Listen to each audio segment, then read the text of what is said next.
Bismillahirrahmanirrahim. Assalamualaikum warahmatullahi wabarakatuh. Syukur alhamdulillah kita bisa bertemu kembali di channel ini. Harapan saya, semoga saudaraku semua yang sedang menonton video ini selalu diberikan kesehatan, diampuni dosa-dosanya, baik yang disengaja maupun tidak disengaja. Dan semoga kita selalu dalam lindungannya dan selalu dalam petunjuknya. Amin ya rabbal alamin. Salawat dan salam semoga tercurahkan kepada baginda Nabi besar Muhammad sallallahu alaihi wasallam. Allahumma salli ala sayyidina Muhammad wa ala ali sayyidina Muhammad. Semoga kita semua mendapatkan syafaatnya beliau pada hari kiamat nanti. Amin ya rabbal alamin. Sahabat beriman yang dirahmati Allah, kecenderungan manusia memang suka didengarkan daripada mendengarkan. Kita bisa amati bersama dalam sebuah forum, bisa dipastikan ada saja orang yang mendominasi pembicaraan dan tidak mau mengalah dengan pendapatnya. Ketika menanggapi pembicaraan orang lain, ia pun cenderung mengedepankan keakuannya dengan menonjolkan diri dengan apa yang dimilikinya. Banyak orang yang dalam sebuah forum masih saja tidak memahami orang lain. Sebaliknya, ia selalu ingin dipahami oleh orang yang diajak bicara. Tentu ini manusiawi. Namun jika kadarnya terlalu sering, malah akan menjadikan kontraproduktif dan mengakibatkan dampak negatif dalam interaksi dan komunikasi. Jika komunikasi tidak berimbang dan tidak berlangsung dengan baik, maka orang lain akan bosan dan tidak akan menanggapi apa yang sedang dibicarakan. Imam Al-Lu'lu'i mengatakan dalam syair Adabut Talaf, dalam banyaknya bicara dapat menimbulkan sebagian kebencian. Sehingga disinilah pentingnya keseimbangan dalam berbicara. Ada kalanya kita berbicara, namun ada kalanya kita mendengarkan. Kita perlu renungkan bahwa Allah Subhanahu wa ta'ala menciptakan telinga lebih banyak daripada mulut. Allah memberi karunia dua telinga bagian kepala sebelah kiri dan kanan, sementara mulut diciptakan oleh Allah Subhanahu wa ta'ala satu buah.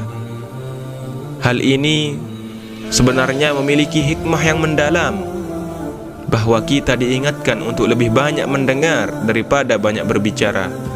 Saat berbicara pun kita harus memperhatikan dengan siapa kita berbicara.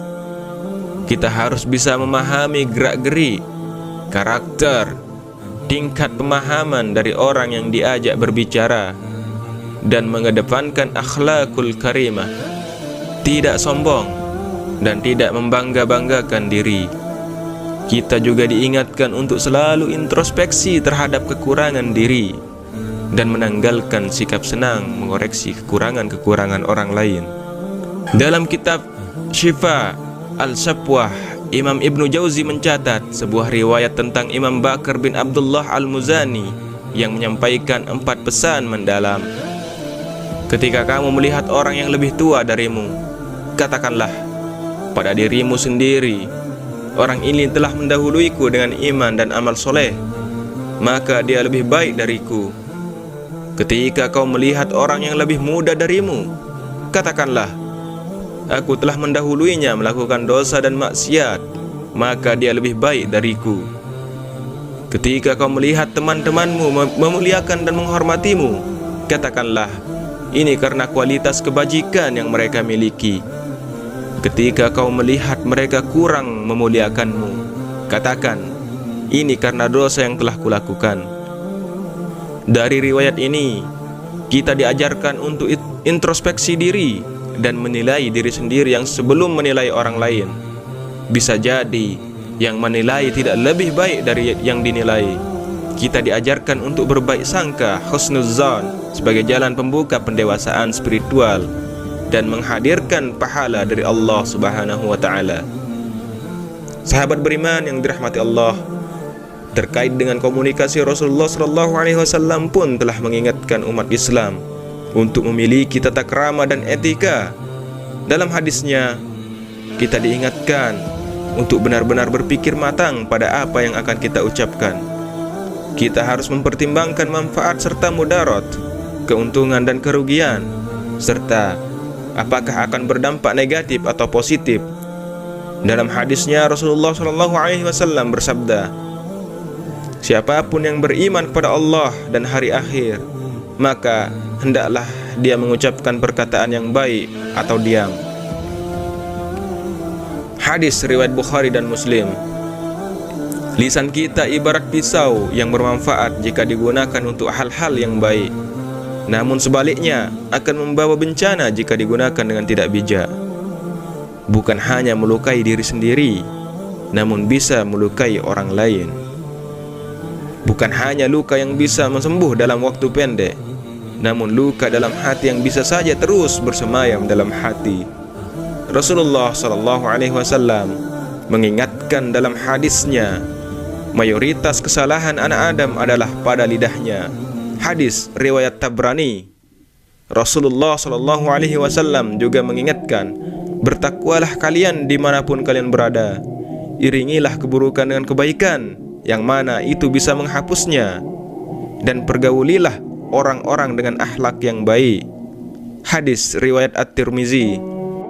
Sahabat beriman yang dirahmati Allah, dengan penjelasan ini, mudah-mudahan kita senantiasa dianugerahi hati yang jernih, yang terwujud dalam sikap dan perkataan lisan kita. Semoga Allah Subhanahu wa ta'ala senantiasa menjaga lisan kita untuk tidak banyak berbicara dengan hal-hal yang tidak penting. Semoga kita senantiasa bisa berinteraksi dengan orang-orang di sekitar kita dengan akhlak yang baik dan mulia, sehingga kedamaian dan kebahagiaan akan senantiasa tercipta. Amin ya rabbal alamin. Semoga bermanfaat untuk kita semua. Wallahu a'lam bissawab. Wassalamualaikum warahmatullahi wabarakatuh.